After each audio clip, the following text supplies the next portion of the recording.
ADGP MR Ajith കുമാറിന് DGP സ്ഥാനക്കയറ്റം നൽകാൻ സർക്കാരിന്റെ തീരുമാനം. സ്ക്രീനിംഗ് കമ്മിറ്റിയുടെ ശുപാർശ മന്ത്രിസഭ അംഗീകരിച്ചു. MR അജിത് കുമാറിനൊപ്പം സുരേഷ് രാജ് പുരോഹിതും DGP ആവും. സീനിയോറിറ്റി പട്ടികയിൽ മുന്നിലുള്ള സുരേഷ് രാജ് പുരോഹിത് ആദ്യം DGP റാങ്കിലെത്താനാണ് സാധ്യത. വളരെ വിവാദപരമായ തീരുമാനത്തിനാണ് ഇന്നത്തെ മന്ത്രിസഭാ യോഗത്തിന് അനുമതി ഉണ്ടായിരിക്കുന്നത്. വളരെ വിവാദമാവുകയാണ് ഈ യോഗ തീരുമാനം. വിനോദ് വിവരങ്ങളുമായി ചേരുന്നു. വിനോദ്, MR അജിത് കുമാർ ഇടതുമുന്നണിയിലെ കക്ഷികൾക്ക് തന്നെ പൂർണ്ണ സമ്മതനായ ഒരു വ്യക്തിയല്ല. അങ്ങനെ ഒരു വ്യക്തിക്കാണ്, വിവാദത്തിൽപ്പെട്ട വ്യക്തിക്കാണ് DGP റാമ്പ് നൽകാനുള്ള തീരുമാനം. ഇതൊരു സ്വാഭാവിക നടപടി എന്നാണോ സർക്കാർ വിശദീകരിക്കുന്നത്? ഇത് നേരത്തെ DGPയുടെ അന്വേഷണ റിപ്പോർട്ട്, അതോടൊപ്പം തന്നെ CPIയുടെ എതിർപ്പ്, ഇതെല്ലാം കണക്കിലെടുത്താണ് MR അജിത് കുമാറിനെ ലോ ആൻഡ് ഓർഡർ ADGP സ്ഥാനത്ത് നിന്ന് സർക്കാർ മാറ്റുന്നത്. പക്ഷെ മാറ്റുമ്പോൾ തന്നെ വലിയ കാലതാമസം ഉണ്ടായി. പരമാവധി MR അജിത് കുമാറിനെ സംരക്ഷിക്കാൻ മുഖ്യമന്ത്രിയുടെ ഭാഗത്ത് നിന്ന് നടപടി ഉണ്ടായി, അല്ലെങ്കിൽ അങ്ങനെ ഒരു സമീപനമായിരുന്നു മുഖ്യമന്ത്രിക്കെന്ന വലിയ ആക്ഷേപം പല കോണുകളിൽ നിന്ന് ഉയർന്നു വന്നു. ഒരു കാലത്ത് മുഖ്യമന്ത്രിയുടെ സ്വന്തം ആൾ എന്ന നിലയ്ക്ക് നടന്ന PV അൻവർ തന്നെ മുഖ്യമന്ത്രിയെ തള്ളിപ്പറയുന്ന നില, MR അജിത് കുമാറിന്റെ വിഷയത്തിൽ മാത്രം അദ്ദേഹം തെറ്റി പുറത്തു പോകുന്ന സാഹചര്യം, CPI എടുത്ത നിലപാടുകൾ, ഇതിനെല്ലാം പിന്നാലെ MR അജിത് കുമാറിനെ തൽസ്ഥാനത്ത് നിന്ന് മാറ്റുന്നു. പക്ഷെ അപ്പോഴും സസ്പെൻഷൻ നടപടിയിലേക്ക് കാര്യങ്ങൾ പോയില്ല എന്നത് തന്നെയാണ് ശ്രദ്ധേയമായ ഒന്ന്.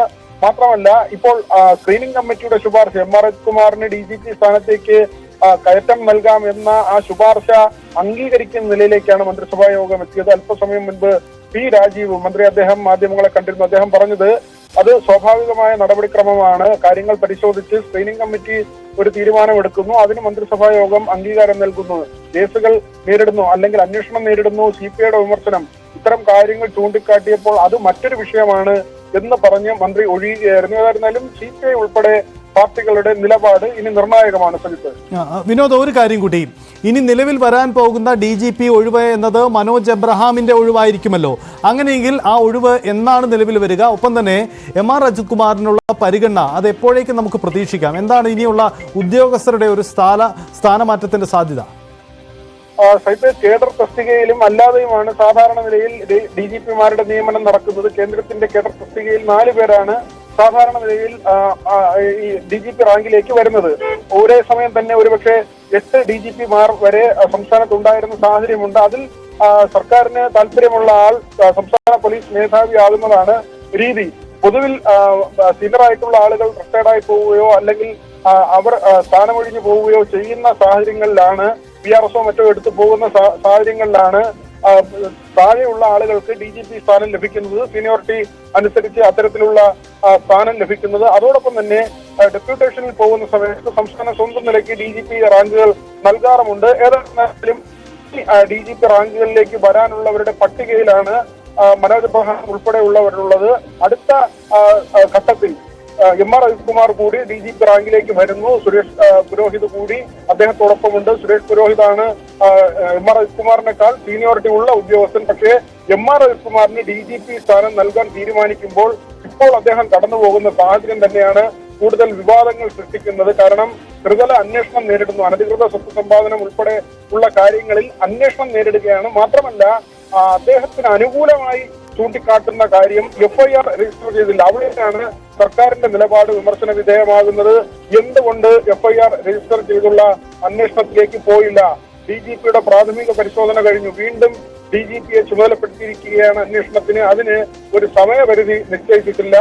ഈ പറയുന്ന ഒരു അന്വേഷണങ്ങൾക്കും സമയപരിധി നിശ്ചയിച്ചിട്ടില്ല. DGPയുടെ അന്വേഷണമുണ്ട്, ADGP ലോ ആൻഡ് ഓർഡറിന്റെ അന്വേഷണമുണ്ട്, ADGP വിജിലൻസിന്റെ അന്വേഷണമുണ്ട്, ADGP ഇന്റലിജൻസിന്റെ അന്വേഷണമുണ്ട്, വിജിലൻസ് മേധാവിയുടെ അന്വേഷണമുണ്ട്. ഈ തരത്തിൽ 4 അന്വേഷണങ്ങൾ നേരിടുന്നുണ്ട്. ഇതിൽ ഒരു അന്വേഷണം മാത്രമാണ് തൃശൂർ പൂരവുമായി ബന്ധപ്പെട്ട് മറ്റ് ഉദ്യോഗസ്ഥർക്ക് എന്തെങ്കിലും വീഴ്ച ഉണ്ടായിട്ടുണ്ടോ എന്ന, ബാക്കിയെല്ലാം തന്നെ അജിത് കുമാറിനെ കേന്ദ്രീകരിച്ചുള്ള അന്വേഷണമാണ്. അവിടെയാണ് ഇങ്ങനെ സർക്കാർ ഒരു തീരുമാനമെടുക്കുമ്പോൾ അത് വിവാദത്തിലേക്ക് പോകാൻ സാധ്യത തെളിഞ്ഞു വരുന്നതും.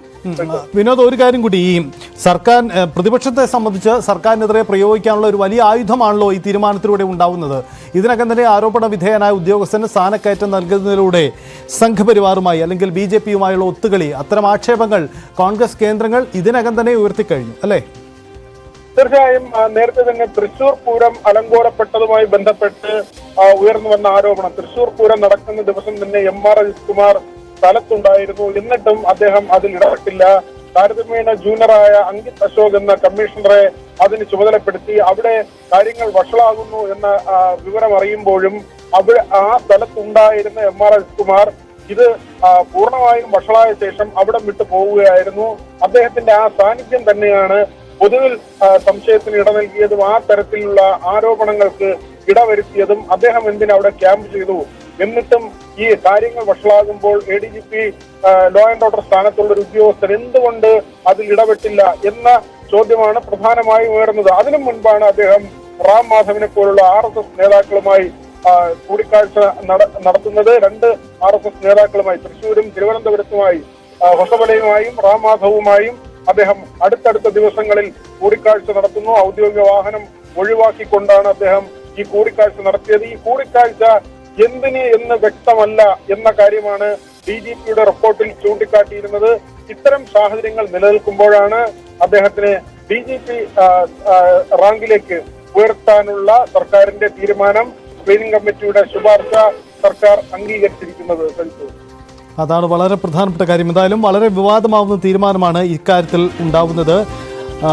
വിനോദ്, ഒരു കാര്യം കൂടി, ഈ CPI അടക്കമുള്ളവരുടെ പ്രതികരണം വരുന്ന മണിക്കൂറുകളിൽ നമുക്ക് പ്രതീക്ഷിക്കാം. കാരണം പ്രത്യേകിച്ച് ഈ പൂരം അലങ്കോലപ്പെട്ടത് ബോധപൂർവമാണ് എന്ന നിലപാട് CPI ആവർത്തിക്കുകയാണ്. ഇത് സംബന്ധിച്ച് സുനിൽകുമാറിൻ്റെ അടക്കമുള്ള കഴിഞ്ഞ ദിവസങ്ങളിലെ മൊഴിയിൽ പോലും അത് പ്രസക്തമാണ്. അത്തരത്തിൽ ഘടകകക്ഷിയിലെ പ്രധാനപ്പെട്ട ഒരു കക്ഷി വലിയ ആരോപണം ഉന്നയിക്കുന്ന ഉദ്യോഗസ്ഥന് സ്ഥാനക്കയറ്റം നൽകുന്നു എന്നത് അത് സ്വാഭാവികമായും ഇടതു മുന്നണിയിലും വലിയ പ്രതിഷേധങ്ങൾക്ക് ഇടവെക്കില്ലേ? തീർച്ചയായും CPIയുടെ നിലപാട് ഇതിൽ നിർണായകമാണ്. കാരണം ഇതുവരെയുള്ള അവരുടെ ഒരു പ്രതികരണം ഈ തൃശൂർ പൂരം അലങ്കോലപ്പെട്ടതുമായി ബന്ധപ്പെട്ട് മാത്രമല്ല, തൃശൂരിൽ പാർട്ടിക്കുണ്ടായ തോൽവി, ഇതിനെല്ലാം തന്നെ കാരണമായത് അജിത് കുമാറിന്റെ നിലപാടുകൾ എന്ന കാര്യമാണ്.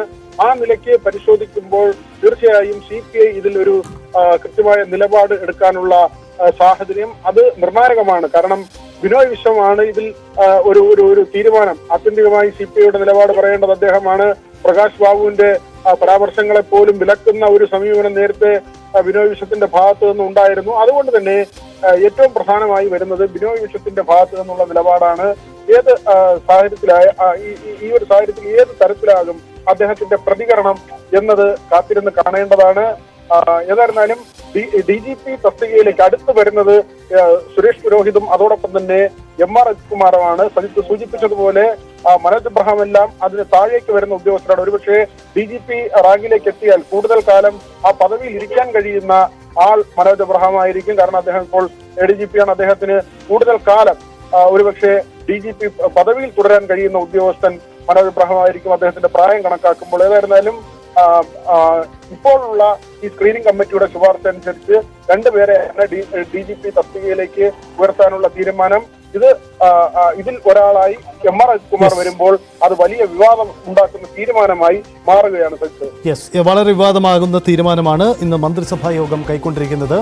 MR അജിത് കുമാറിന്, ഏറെ ആരോപണം നേരിടുന്ന MR അജിത് കുമാറിന് DGP പദവി നൽകാനുള്ള തീരുമാനം ആണ് ഉണ്ടാവുന്നത്. അദ്ദേഹത്തിന് താമസിയാതെ പദവി കിട്ടുമെന്നതാണ് സാഹചര്യം.